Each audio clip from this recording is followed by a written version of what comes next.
When it comes to the survival genre, there are so many different scenarios to choose from. You have your stuck on an island survival, stuck in space survival, stuck in a block world survival, and then you have my personal favourite, medieval Britain. I don't know what it is about playing as a peasant, but I just find it really relatable, which is why I was super stoked when the developers behind Bellwright, Donkey Crew, reached out to me and asked if I could do a little video for them, which of course I gladly accepted. And furthermore, they've just released a brand new free expansion called Maiden Voyage. So in today's video, I'm going to start at the very bottom as a lowly peasant and see if I could build myself all the way up to ship captain within 100 days. What could possibly go wrong? I love the smell of a fresh game in the morning. So first up, we kick it off with the character creator screen. I generally hate to think how many hours of my life I spent creating characters at this point. I figured I'd go for that peasant vibe, you know, the malnourished with unkempt hair, a dead look in their eyes. So basically, someone who's from Birmingham.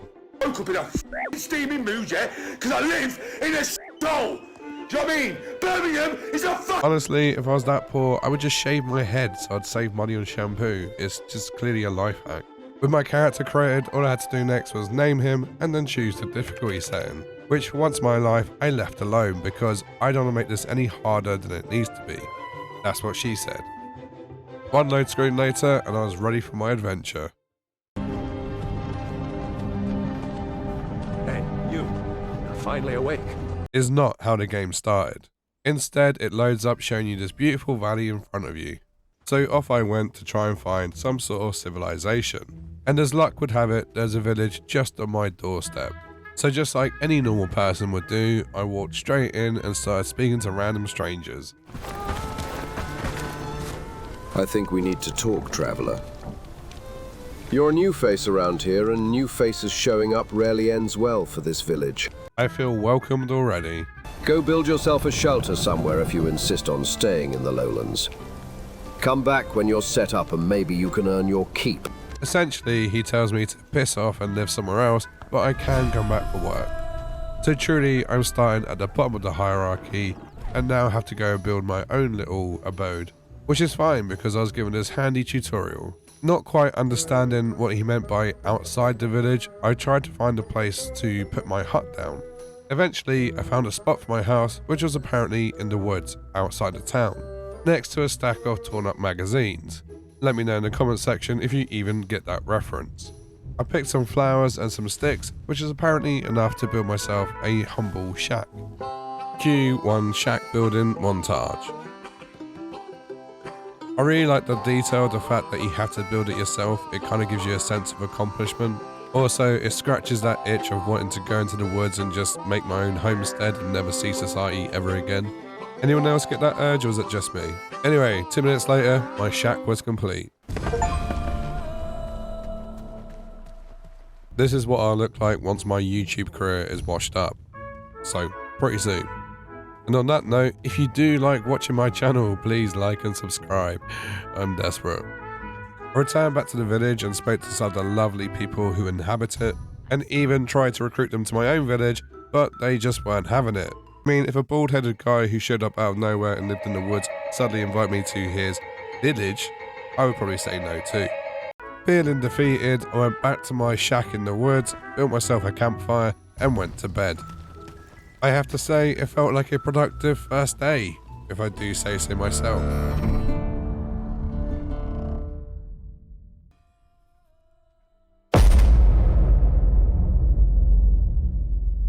So day 2, I went back to the village, and I spoke to the elder of the village again, who gave me a task to go get some rabbit furs, and that there might be a guy who could help me with the task.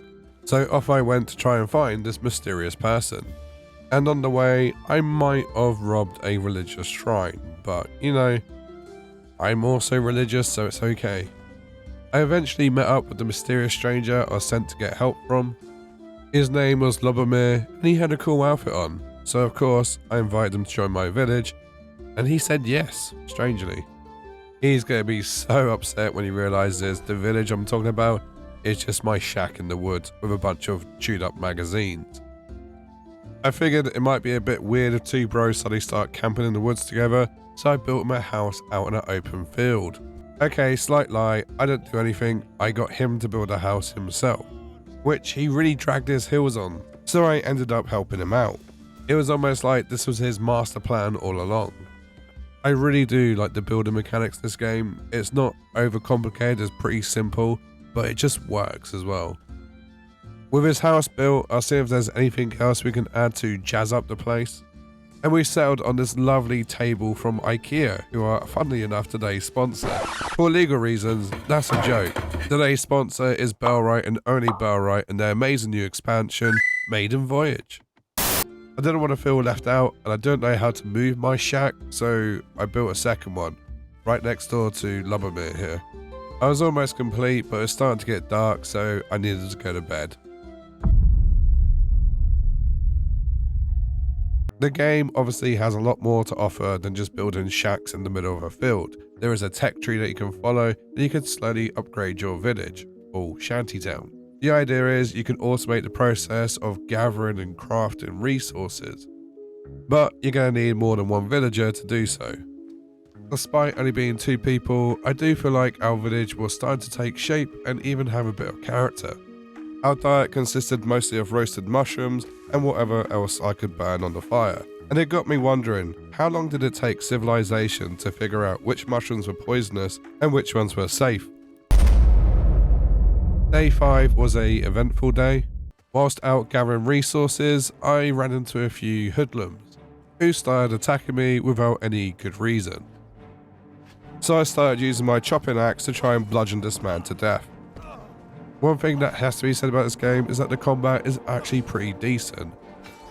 Most survival games really do lack any depth to the combat, whereas this has gone for a more traditional directional style similar to that of Bannerlords. As for the beady little shit in the background shooting arrows at me from a distance, I went to go and beat him to death, but he got a lucky shot off of me. Yep, straight through the heart, so I decided to flee instead. I did have some bandages on me, but I stupidly hadn't quick slotted them. So once I was patched back up, I went back to seek my revenge. You're not so tough now that you have an axe in the back of your head, are you? Are you, you prick? Sorry, I let my emotions get the better of me there. Day 6 started off like any other day. I had my morning poo, I cooked a large piece of meat on the fireplace, and me and Lubomir went for our morning stroll through the woods, where once again I ran into some hoodlums who decided to attack me. But Lubomir here had been watching quite a lot of MMA highlights, so he felt up to the challenge and went in full steam on his own. Like the gallant warrior I am, I attempted to flank the enemy by hitting him in the back with an axe. Turns out these guys don't have much spatial awareness when it comes to sharp objects in their back. And just like that, 2 for 2, I'd killed the hoodlums. Some quick looting and we were back to exploring the woods again. On our travels we bumped into Rudy here, who was complaining that at the age of 35 he was being bullied for his lunch money. And being the kind stranger that I am, I offered to help him. More on that later. Me and Lubbo got tipped off at a local hotspot near our village where Riffraff was hanging out. Obviously, I wasn't going to let them drag down the pristine name of Plobville, so I went over to issue out some citations. And by citations, I mean bludgeon them to death with my axe. You want some? I'll give it you. I'm not going to lie, it got a bit hairy at one point and I wasn't sure if Lubbo would make it out alive. And then I started to think maybe I won't make it out alive. I'm dying. Help me. But luckily for me, Lubbo had drank 2 cans of Monster this morning, so he had enough energy to carry the fight. And by killing the riffraff, it just made things worse because now they were going to raid our settlement. But that was a problem for tomorrow. I did the usual looting, and then headed out to go explore some more, which is when I encountered a deer which had some serious mental issues. So I put him out of his misery.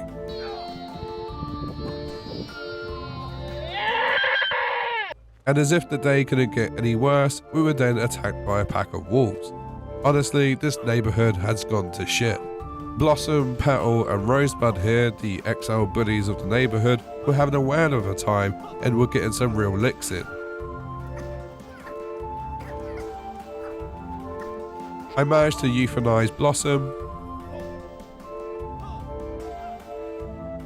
then Rosebud and Petal euthanized Lubbo. What a fucking palaver.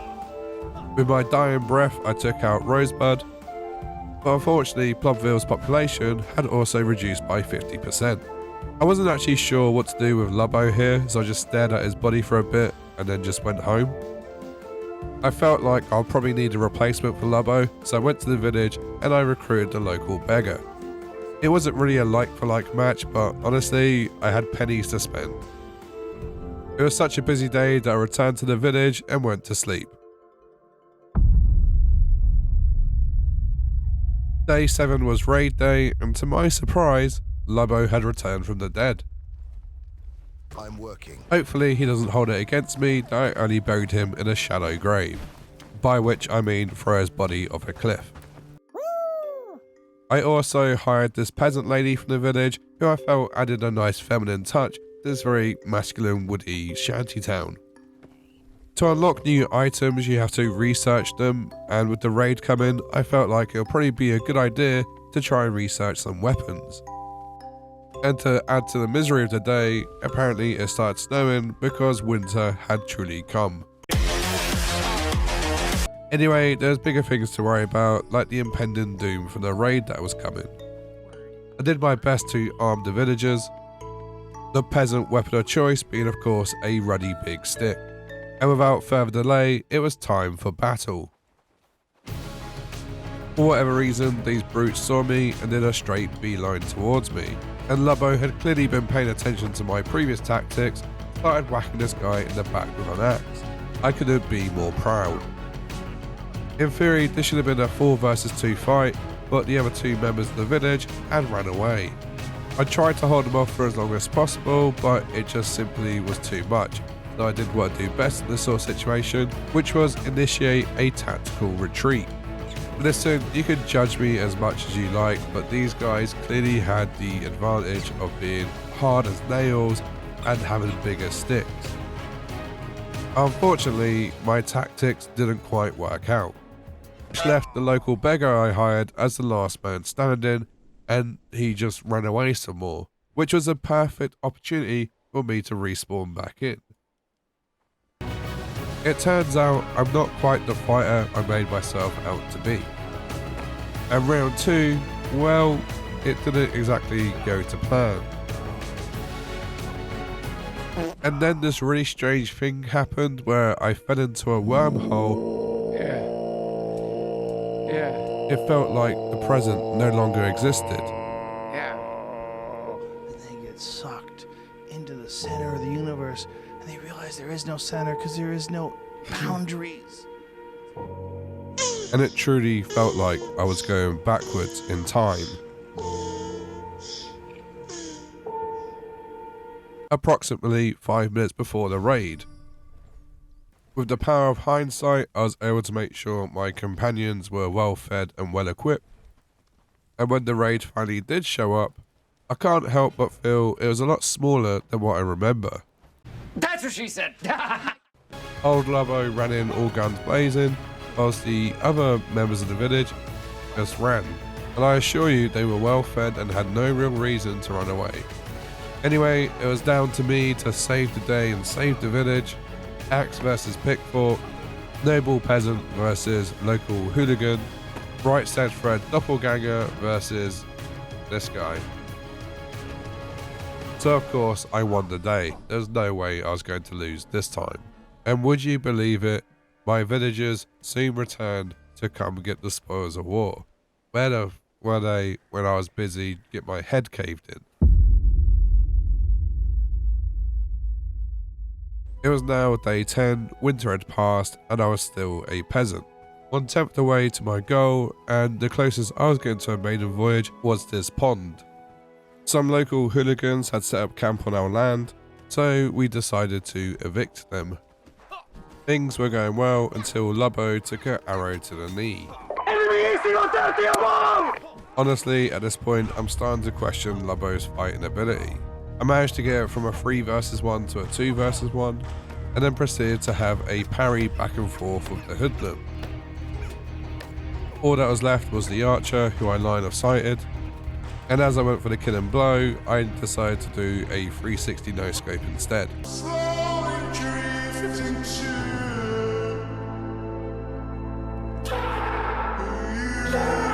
Once again, I had to go back for my revenge, and this time I wasn't going to let him make a fool of me.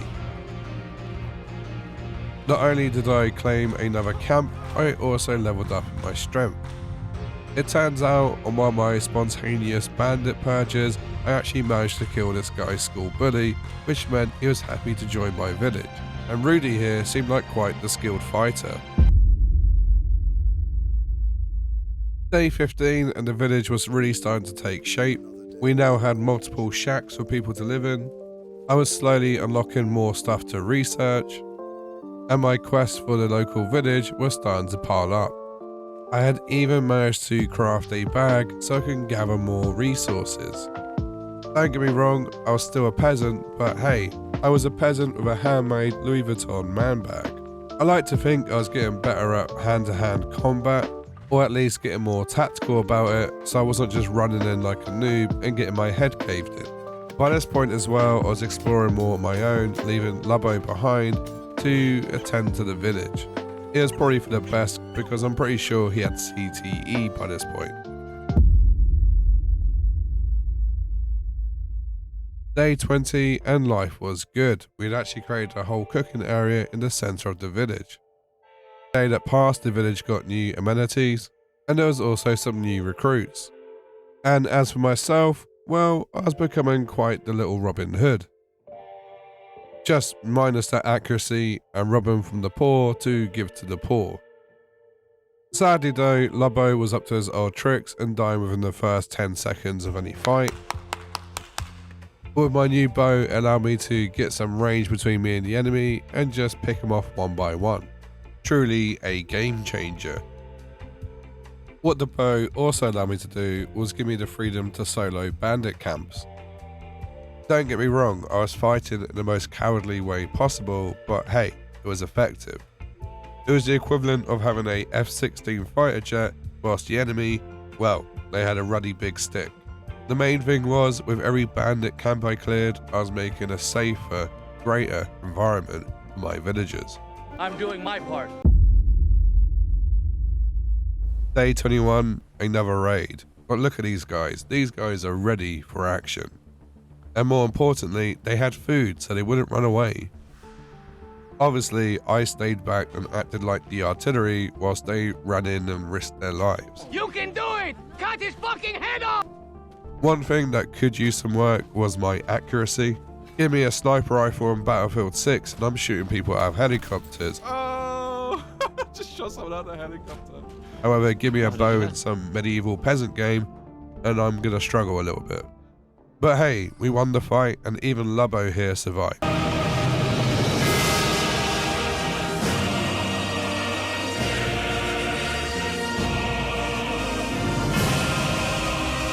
Hilarious.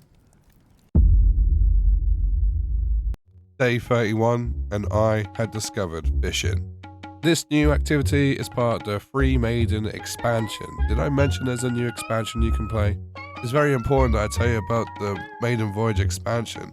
And furthermore, on Steam right now, Bellwright is currently running a promotional discount, so go check it out.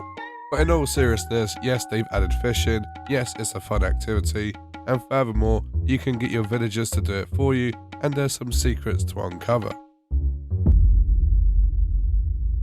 Day 41, and a very important update, I had set up a fast travel location to my second village.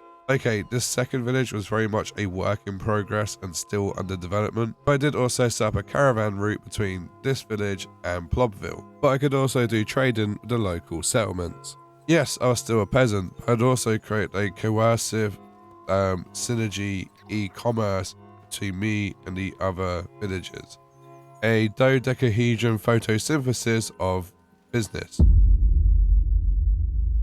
Day 42, and it's finally time to test out the strength of my army. I had kitted them out with light armor, some shields, and some food, so who knows what could happen. First up was some bandits who wanted to raid the village. Once again, I provided air support, and I watched as my fellow neighbours turn into bloodthirsty killers. I'm really starting to question the people I've been recruiting to my village. And in a shocking turn of events, we actually won. We defeat the raid.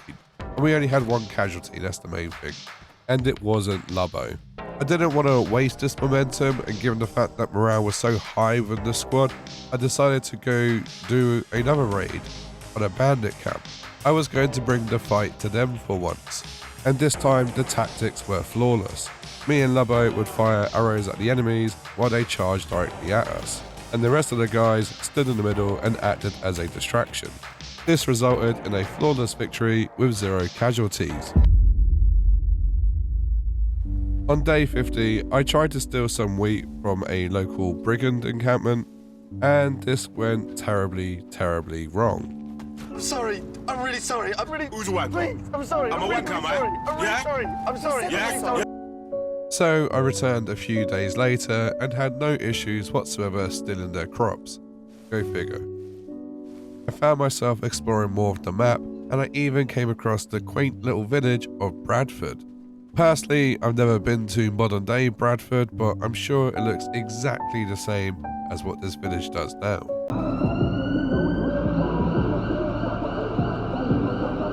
In terms of my population, I was up to 9 whole villagers. Technology wise, I'd built a brand new spanking town hall. And as a military force, we were going from strength to strength.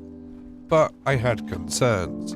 I was 50 days in, and yet I felt very far away from being a ship captain anytime soon. I definitely wasn't playing in the most optimized way, and my village population seemed a bit low. But despite all that, I was enjoying myself quite a lot. The game is designed to go at a slow pace. There's a lot to learn and a lot to discover, and it felt like rushing this game would only spoil the experience. But hey, we had 50 days left. Anything was possible. Through sheer persistence, we had managed to clear out most of the bandit camps which were surrounding the village.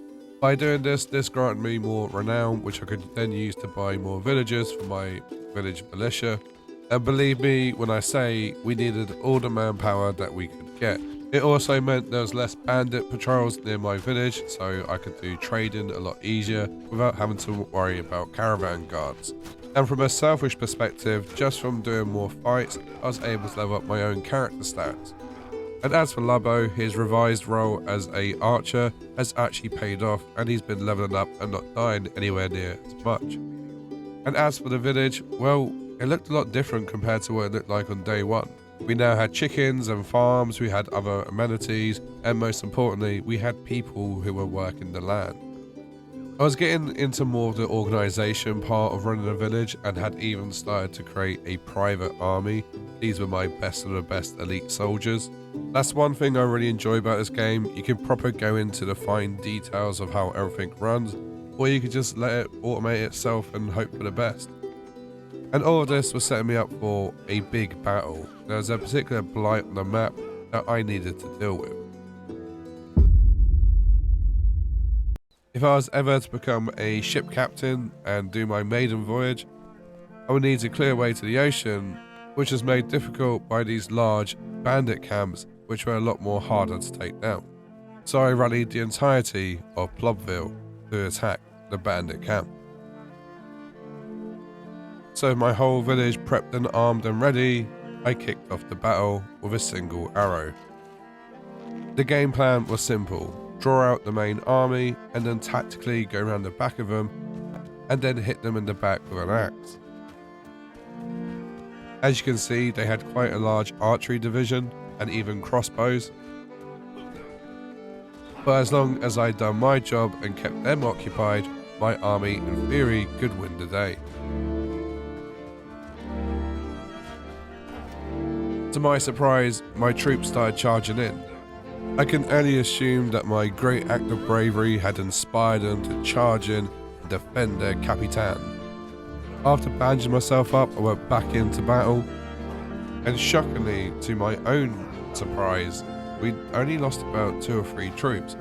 The bulk of the army had actually held its own, which truly did give me hope that maybe there's a chance that by 100 days, we could accomplish something quite magnificent. By day 85, I'd made quite the discovery, which was iron ore. However, 2 slight problems: I didn't have the tools to harvest it, and it was really far away. And it was important to have iron because I'd need this to craft a dock, which would allow me to do the Maiden Voyage expansion. I was already in overdrive trying to make sure I had all the appropriate prerequisites in order to be able to build a dock. But time was truly against me, and I still needed to liberate an apprentice carpenter who could actually build the dock in the first place. And to do that, I would need to liberate the first town I came to at the start of the game, which is currently occupied by the brigands, who are a lot tougher than bandits. Day 93. My army was ready. Once I rang the town bell, there'd be no going back. The liberation would begin. That right there is the sound of a rebellion. And just like that, a reclamation party was on the way. This would be the great battle I'd been waiting for. Okay, so slight issue, they had really far to travel from. So far, they actually turned to nighttime, so I decided to go to sleep.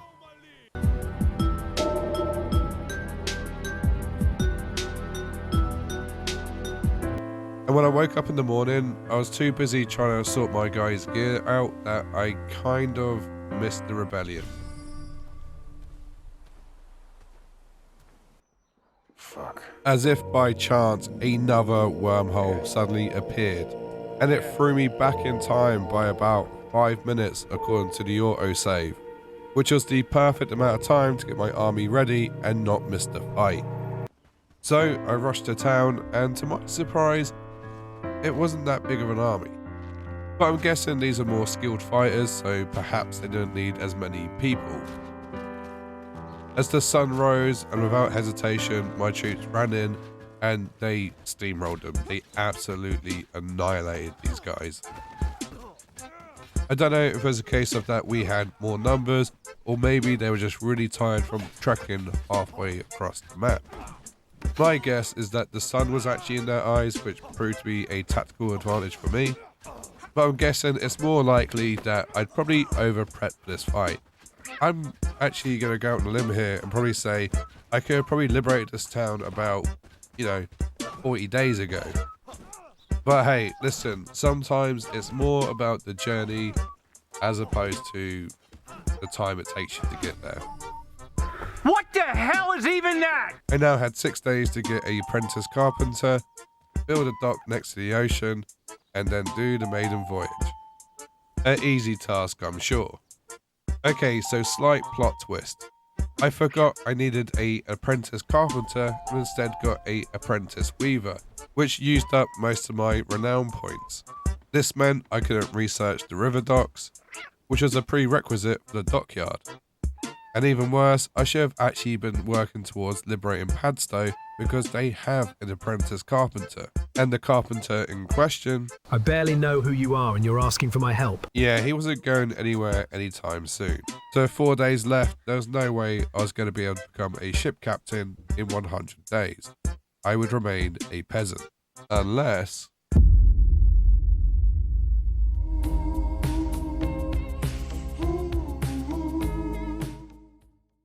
Through the miracle of wormholes, I had somehow travelled into the future.